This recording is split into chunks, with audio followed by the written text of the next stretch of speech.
రాష్ట్ర సమస్యలపై ఒక్క మాట లేదు. విశాఖ స్టీల్ ప్లాంట్ గురించి ఊసే లేదు. ప్రసంగం ఆశాంతం పొగడ్తలే. విశాఖ సభలో CM Chandrababu, deputy CM Pawan Kalyan ప్రసంగం ఇలానే సాగింది.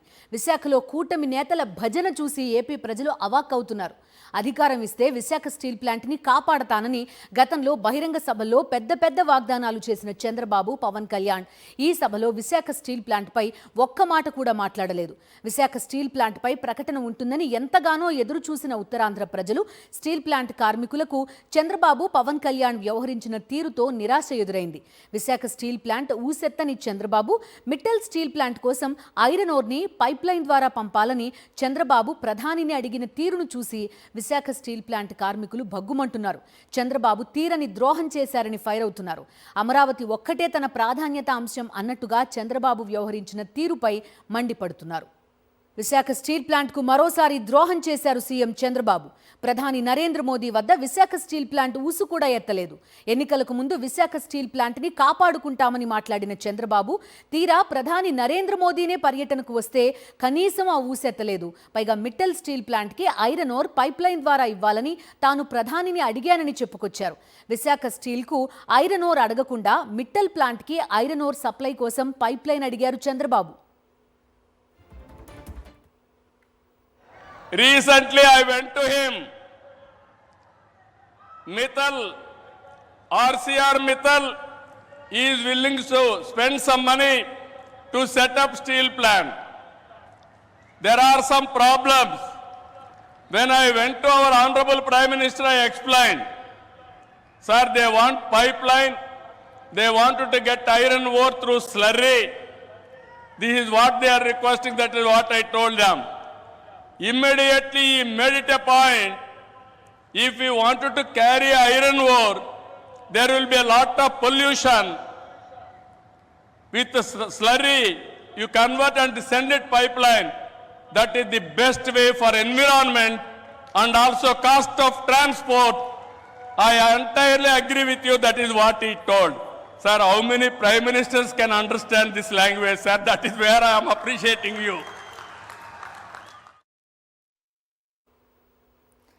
కూటమి నేతల తీరిలా ఉంటే రాష్ట్ర శ్రేయస్సు కోసం దేశంలోనే అత్యంత బలవంతుడైన ప్రధానిని ఏమాత్రం జంకు బొంకు లేకుండా వేదిక మీదనే డిమాండ్ చేసిన నాయకుడు వైఎస్ జగన్. 2 ఏళ్ల క్రితం విశాఖ పర్యటనకు వచ్చిన ప్రధాని నరేంద్ర మోదీని అప్పటి ముఖ్యమంత్రి వైఎస్ జగన్ బహిరంగ సభ వేదికగా రాష్ట్ర డిమాండ్లపై గట్టిగా అడిగారు. స్టీల్ ప్లాంట్ కోసం కార్మికులకు అండగా నిలబడ్డ జగన్ ఢిల్లీకి వెళ్లి ప్రధానికి విజ్ఞప్తి చేశారు. రాష్ట్రానికి ప్రత్యేక హోదా ఇవ్వాలని దశాబ్ద కాలంగా పోరాటం చేస్తున్న జగన్ ప్రధానికి వేదిక మీదనే హోదా ఇవ్వాలని అడిగేశారు.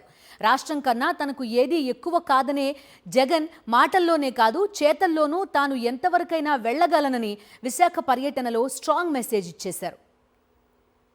సంబంధించిన హామీల దగ్గర నుంచి పోలవరం నుంచి ప్రత్యేక హోదా వరకు, విశాఖపట్నం స్టీల్ ప్లాంట్ నుంచి రైల్వే జోన్ వరకు, ఇలా పలు అంశాల మీద పలు సందర్భాలలో మీకు చేసిన పలు విజ్ఞప్తులు మీరు సానుకూలంగా పరిగణలోకి తీసుకొని పెద్ద మనసుతో వాటినన్నింటినీ కూడా పరిష్కరించాలని మనసారా కూడా కోరుకుంటూ సెలవు తీసుకుంటా ఉన్నాను. విశాఖ సభలో ప్రధాని మోదీని పొగడడానికే సమయమంతా కేటాయించారు CM Chandrababu, deputy CM Pawan Kalyan. Visakha steel plant గురించి ఒక్క మాట కూడా మాట్లాడలేదు. దీనిపై ఉత్తరాంధ్ర ప్రజలు, విశాఖ స్టీల్ ప్లాంట్ కార్మికులు ఆగ్రహం వ్యక్తం చేస్తున్నారు. మరింత సమాచారం అందించేందుకు మా ప్రతినిధి నాయుడు లైవ్లో సిద్ధంగా ఉన్నారు. నాయుడుతో మాట్లాడదాం. నాయుడు, చెప్పండి, కనీసం 1400 రోజుల నుంచి వాళ్ళంతా విశాఖ స్టీల్ ప్లాంట్ గురించి దీక్షలు చేస్తున్న పరిస్థితి, నిరసన చేస్తున్న పరిస్థితి. కనీసం ఆ మాట మాట్లాడే మనసు కూడా రాలేదు సీఎంకి, డిప్యూటీ సీఎంకి. ఏమంటున్నారు అక్కడ వాళ్ళు?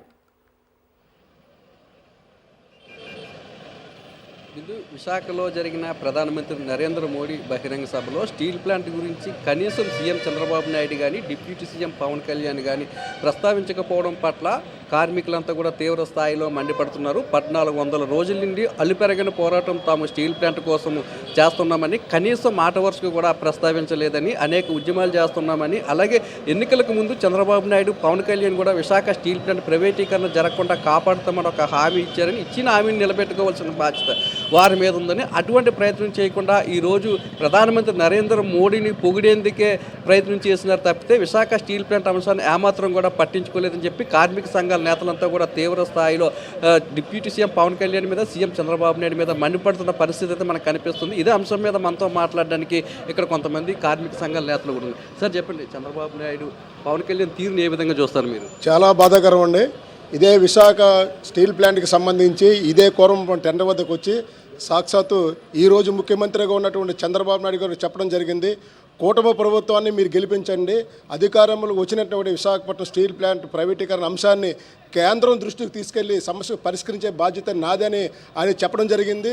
కానీ ఈరోజు విశాఖపట్నం ప్రజలు కాదు, వేలాది మంది కార్మికులందరం కూడా నరేంద్ర మోడీ గారు విశాఖపట్నం వచ్చారు, మాకు ఏదో న్యాయం జరుగుతుంది, కూటమి ప్రభుత్వం నేతలందరూ కూడా విశాఖపట్నం ఎంపీల ఆంధ్రప్రదేశ్ ఎంపీల సహకారంతో మరి కొనసాగుతున్న ప్రభుత్వం ఈరోజు ఏదో ఒక కొంత పోరాటం లభిస్తుందని మేము అందరూ అనుకున్నాం.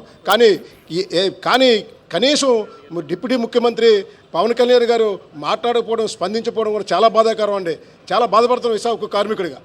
సార్ చెప్పండి సార్, ఏ విధంగా ప్రధానమంత్రి భజన చేయడానికే ఎక్కువ సమయం కేటాయించారు, కానీ కనీసం మీరు చేసిన డిమాండ్ ఒకటి కూడా పరిగణలోకి తీసుకోకపోవడం? మేము ఈరోజు ఉత్తరాంధ్ర ప్రజలు కానీ, స్టీల్ ప్లాంట్ కార్మిక వర్గం కానీ, నిర్వాసితులు కానీ లక్షలాది మంది ఈరోజు చాలా నిరాశపడ్డాం. 4 సంవత్సరాల నుంచి విశాఖపట్నం స్టీల్ ప్లాంట్ పవిత్రంగా కొనసాగించాలని పెద్ద ఎత్తున పోరాటం చేస్తున్నాం. ఈ స్టీల్ ప్లాంట్కి ఎన్డీఏ గవర్నమెంట్ వచ్చింది, ఎన్నికల ముందు హామీ ఇచ్చారు మేము కాపాడుతామని. కానీ ఈరోజు నరేంద్ర మోడీ గారు మరి గవర్నమెంట్ వచ్చిన తర్వాత మొట్టమొదటి విశాఖపట్నం వచ్చారు కాబట్టి ఈ విశాఖపట్నం స్టీల్ ప్లాంట్ తాలూకా ఉద్యమాన్ని ఫుల్ స్టాప్ పెట్టి దీన్ని సేల్లో కలుపుతామని, దీనికి పూర్తి వైపుని తీసుకొస్తామని, దీనికి మైండ్స్ కేటాయిస్తామని ఎంతో నమ్మకంతో ఎదురు చూసాం. కానీ వేదిక మీద చంద్రబాబు నాయుడు గారు కానీ, పవన్ కళ్యాణ్ గారు కానీ, లోకేష్ గారు కానీ, ఈవెన్ ఎంపీ సీఎం రమేష్ గారు ఎక్కడి నుంచి వచ్చి అంకాబిల్లో ఇచ్చిన గెలిచిన సీఎం రమేష్ గారు కూడా ఇక్కడ కానీ స్టీల్ ప్లాంట్ మాట్లాడిపోవడం చాలా దురదృష్టకరము. అది కాకుండా ఇంకా శంకుస్థాపన చేయని స్టీల్ ప్లాంట్ గురించి, ఆర్సల్ మెటల్ స్టీల్ ప్లాంట్ గురించి, మైన్స్ గురించి ఆయన కేటాయిస్తున్న మాట్లాడడం రోజుల్లో మీ పోరాటం ఏ విధంగా ఉండబోతుంది? ఖచ్చితంగా 4 సంవత్సరాల నుంచి శాంతియుతంగా పోరాటం చేస్తూ ఉన్నాం. మా సహనాన్ని పరీక్షిస్తూ ఉన్నారు. మేము చేసేదో దేశభక్తితో పోరాటం, మా కోసం కాదు, మా ఉద్యోగుల కోసం కాదు, మా జీతాల కోసం కాదు. 4 మాసాల నుంచి మీరు జీతాలు ఇవ్వకపోయినా మీరు ఇచ్చిన టార్గెట్స్ని 100కి 110% ఫుల్ఫిల్ చేసాం కాదని ఎవడన్నా చెప్పగలరా? 4 మాసాల జీతాలు లేవని ఒక మాట మాట్లాడడం కూడా లేదా? ప్రభుత్వ రంగ పరిశ్రమల ఉద్యోగులు జీతాలు తీసుకోవడం పరిశ్రమలు ఎన్నో చెప్పమని వాళ్ళని. ఆంధ్ర రాష్ట్రంలో ఏకైక పరిశ్రమ విశాఖపట్నాన్ని ఆర్థిక రాజధానిగా చేస్తామని చెప్పేసి ఇవాళ ప్రకటన చేశారే.